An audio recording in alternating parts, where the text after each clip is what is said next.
One of the most important things about any project is, of course, figuring out why you're doing it.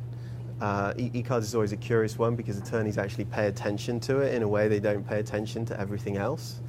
But like any other project, you really do need to have some sort of strategy or objective behind it. The only other objective that I've ever seen is that of a data cleanse, which kind of fits nicely into this group, because it's probably one of the few times in the year when you are sending out to all, if not, the vast majority of the database.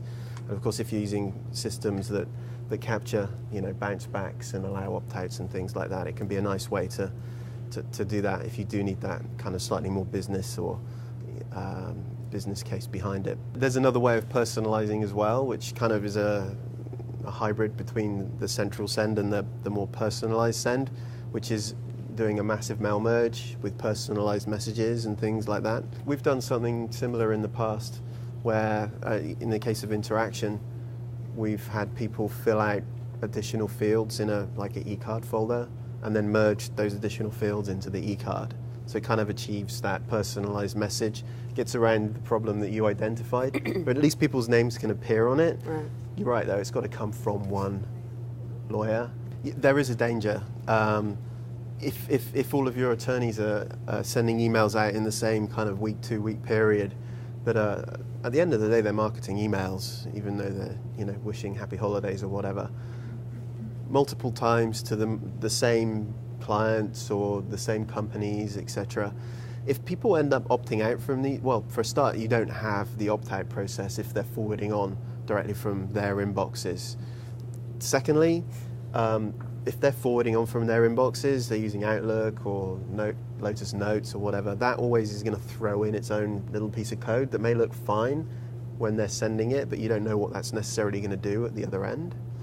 And then when it comes to blacklisting, you do run that risk. You ideally do want to separate your marketing emails from your day-to-day communications in terms of the systems that you use. So if your marketing systems, God forbid, got blacklisted, I mean, that's a problem and it needs solving.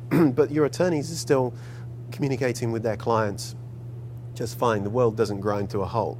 If, on the other hand, they get blacklisted, and if one of them gets blacklisted, that's your whole firm blacklisted, by the way. I've had 3 clients in the last 2 years that did something they shouldn't have done and ended up getting blacklisted, and the way you find out is your lawyers can no longer email those clients business emails at all. It's awful.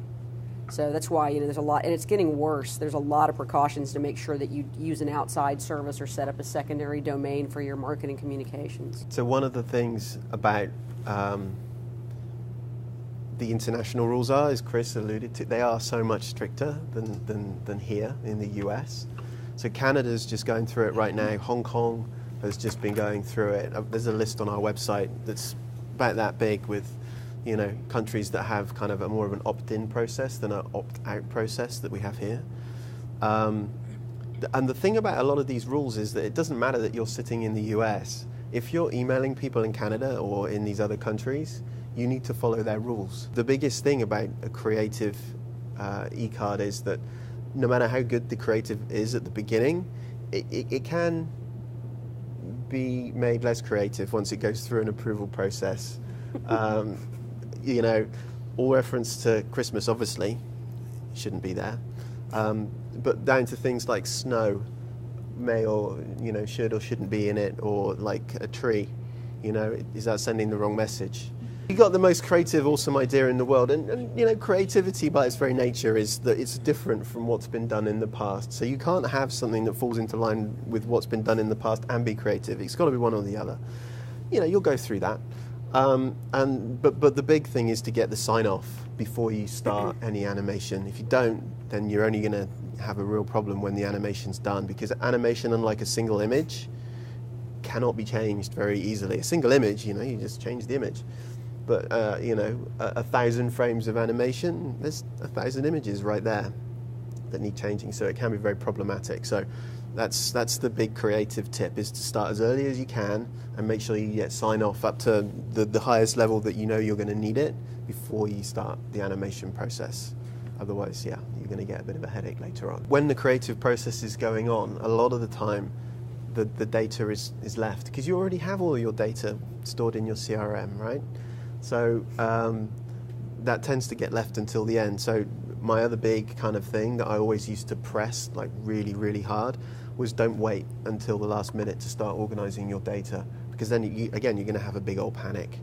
And you know, inevitably I was ignored, and there would be these great big panics towards the end. So I really do urge you to think about that in plenty of time in advance. Maybe now isn't necessarily the right time to start building the list, but certainly not towards the end of November either. You want to start plenty of time before that, because it's going to need some manipulation and massage, no doubt.